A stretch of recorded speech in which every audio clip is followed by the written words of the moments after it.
Yes, friends. So, welcome to lecture number 32, Physics Optional Paper 2. Okay. So, this is the 32nd lecture, and we will see one more problem. The normalized wave functions of a H atom. Okay. The normalized wave functions of a H atom are denoted by psi n comma l comma m. Okay. It is denoted like this, and you need not worry about this. This is basically your position vector. Okay, so you need not worry about that. Okay, what is this x vector? You don't have to worry about it. Okay, just ignore that x vector.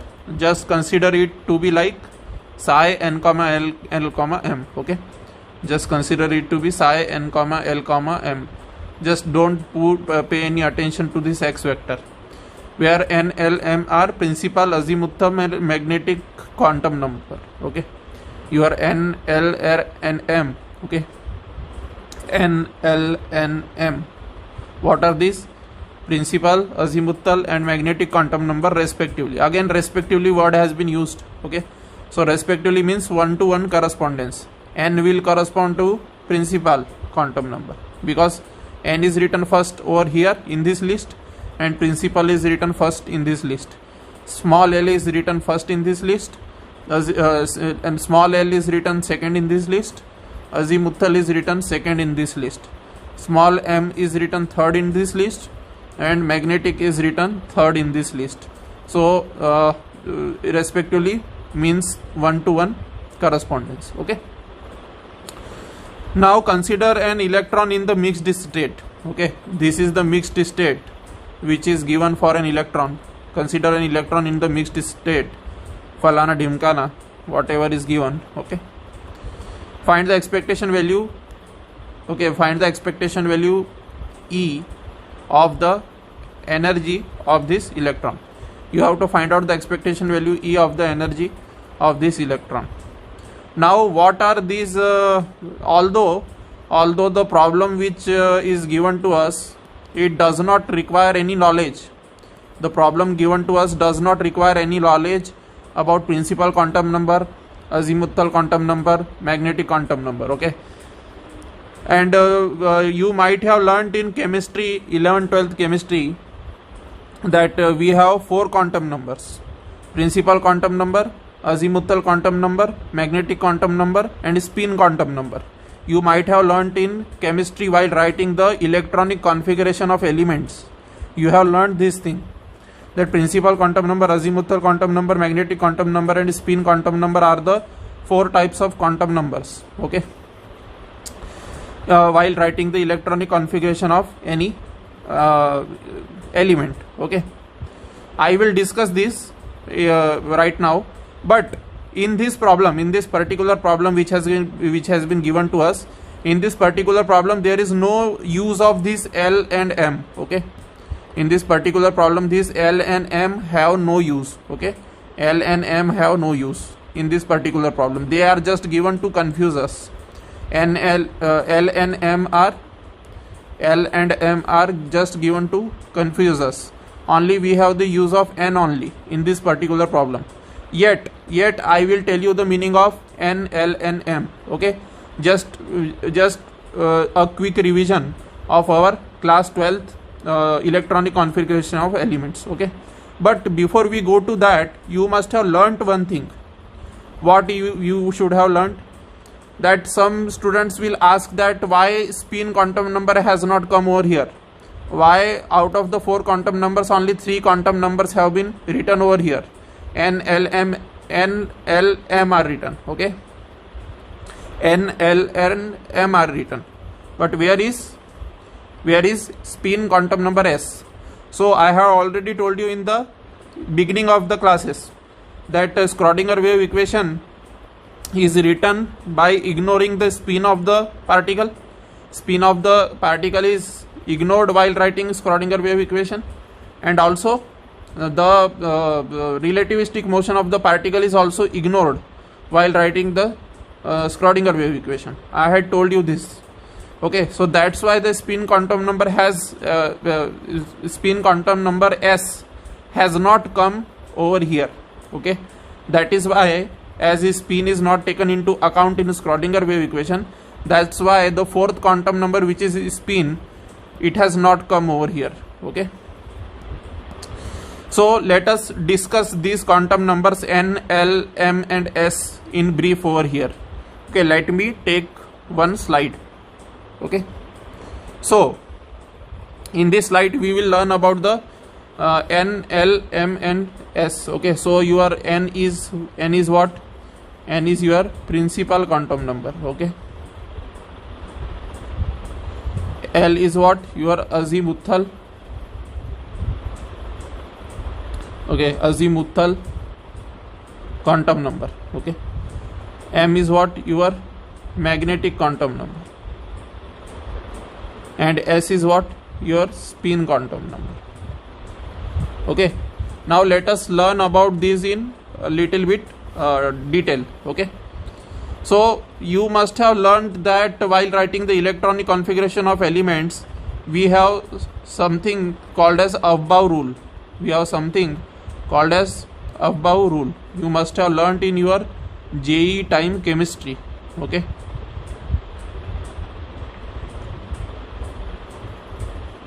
okay, then after F, G subshell has not been discovered. After F subshell, G subshell has not been discovered. Okay, so you must have learned that for this particular 1s we have one box. Okay, we have one box with S corresponds to L equal to 0. Okay, S corresponds to L equal to 0. This is n equal to 1, this is n equal to 2, this is n equal to 3, and this is n equal to 4. Okay, and your S corresponds to L equal to 0, P corresponds to L equal to 1, D corresponds to L equal to 2, and F corresponds to L equal to 3. You must have learned these things. And how magnetic quantum number is written? For S, only one box is there, so magnetic quantum number is 0 for S.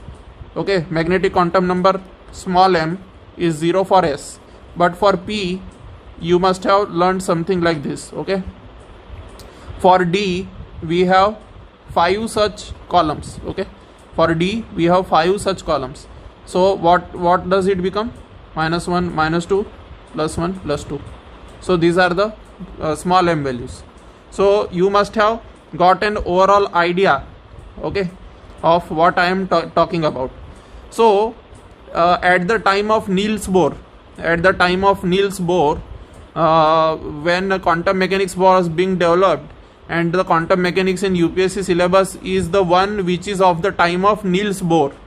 So Niels Bohr did not know that quantum numbers such as L and M ever do exist. Niels Bohr never knew that L and P are also there. L and M are also there.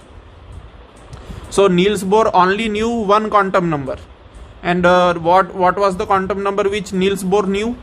Niels Bohr only knew quantum number n. Okay, Niels Bohr only knew the quantum number n, principal quantum number n. Okay, and what does this correspond to? First shell, second shell. Suppose this is the nucleus of the atom, this dark one in the center, and these are the orbits. Okay, so for this orbit it will be n equal to 1, for this orbit n equal to 2, for this orbit n equal to 3.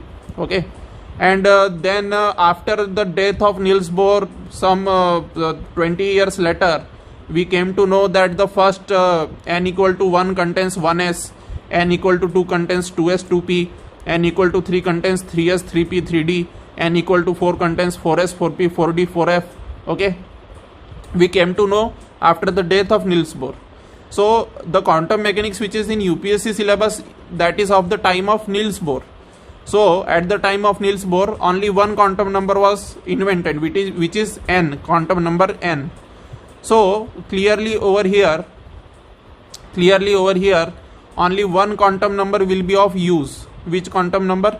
The quantum number such as this, which is n. Okay, so these L and M, the second and third, L and M, those can be successfully ignored.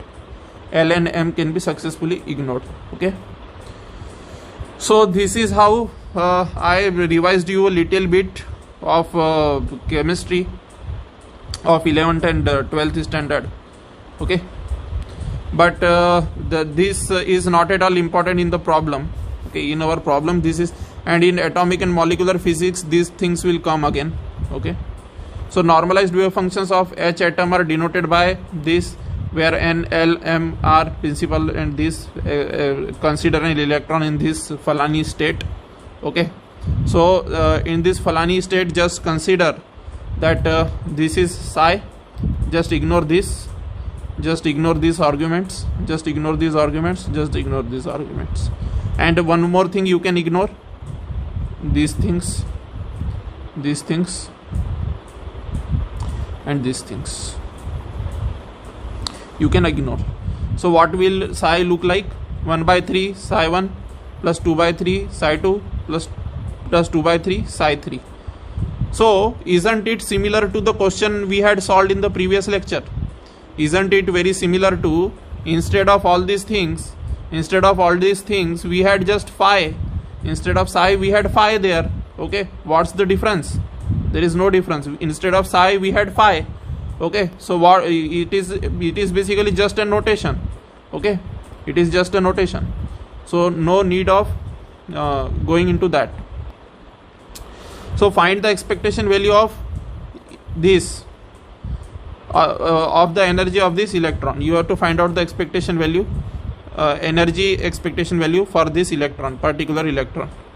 So clearly I can write in bracket notation. So just ignore these two.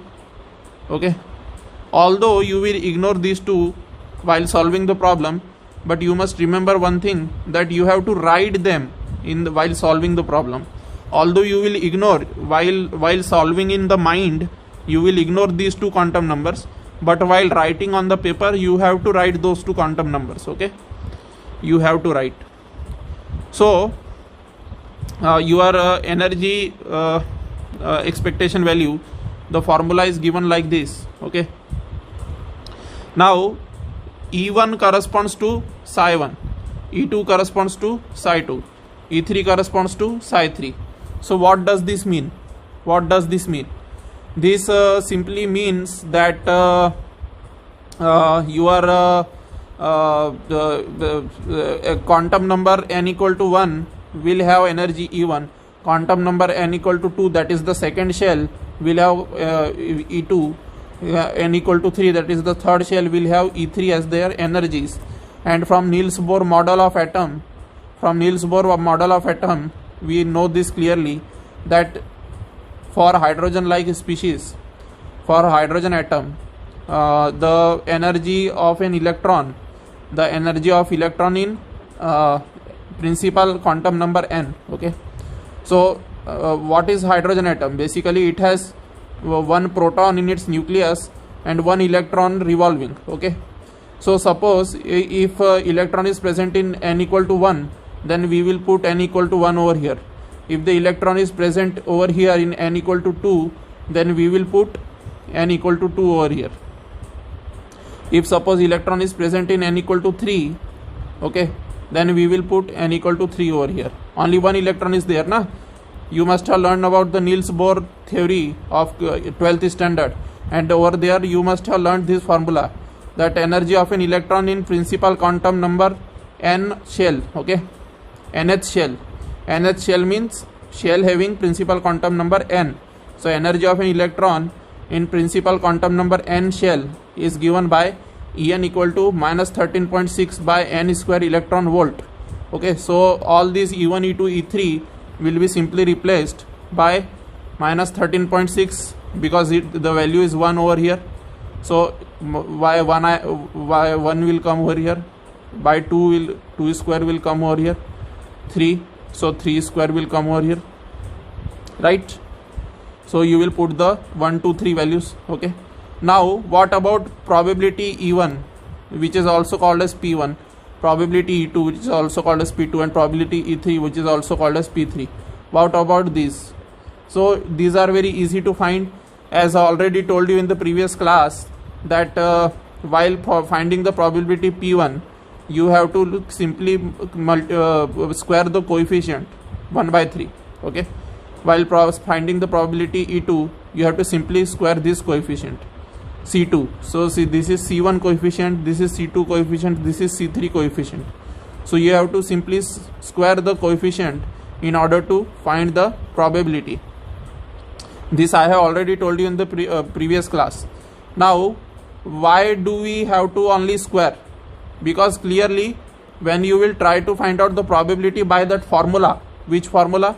The formula I have already told you. Basically, in examination, you have to solve it like this. Okay, but I had already told you the formula, that the formula looks something like this. Okay, in the previous class I had told you this. Okay, but instead of going into this formula again and again, and instead of making our task tedious like the previous problem, we will simply use the shortcut. And shortcut says that if we want to find out the probability of energy E1, that is probability of energy E1 in the quantum state n equal to 1, then you have to basically use simply square up the coefficient of that corresponding wave function. Wave function corresponding to E2 is psi 2. So just square its coefficient. So it will give you probability. Corresponding to E3, psi 3 is there. So if you want to find out the probability of E3, simply square the coefficient of psi 3. Okay. So in that manner, we will simply square those, and after squaring those, we will put this 1 by 3 square we will put here, 2 by 3 square we will put here, 2 by 3 square again we will put here. And how E1 is found out? E1 is found out by putting n equal to 1 over here. E2 is found out by putting n equal to 2 over here. E3 is found out by putting n equal to 3 over here. Okay, and after you do all those substitutions, you simply get energy expectation value to be equal to minus 3.69 electron volt. Okay, so in this way the energy expectation value can be found out, and all these similar problems can be solved in that manner. So similarly, this problem, the first part of it, this sixth problem, the first part of it, which had been asked in the year 2004, can be orally solved. It can be orally solved. Okay, it can be orally solved clearly. Okay, so it is your homework, and this second problem will come in forthcoming session. This second problem will come in forthcoming session. Okay, so thank you very much. Jai Hind, Jai Bharat. Okay, in the next class we will start with the uncertainty principle. Thank you very much.